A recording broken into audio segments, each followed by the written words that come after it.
Kung gustong mataasan ni Casimero si Inoue, dapat kalabanin niya yung mga past opponents ni Inoue at talunin niya ng higit sa pagtalo ni Inoue. Para sa ganon, may kukumpara siya kay Inoue hanggang sa ma-excite at ma-curious sa mga boxing fans sa matchup nila.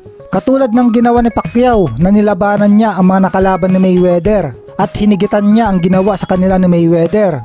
Halimbawa si Cotto, tinalo ni Mayweather via UD pero kay Pacquiao TKO. Si De La Hoya, tinalo ni Floyd via split decision. May ilang nagsasabi pa nga na panalo dapat si Oscar.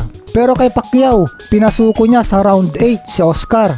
Tapos si Ricky Hatton, tinalo ni Floyd via 10th round TKO. Pero kay Pacquiao, hinigitan ulit ang ginawa ni Floyd dahil 2 rounds knockout na sa kanya si Hitman.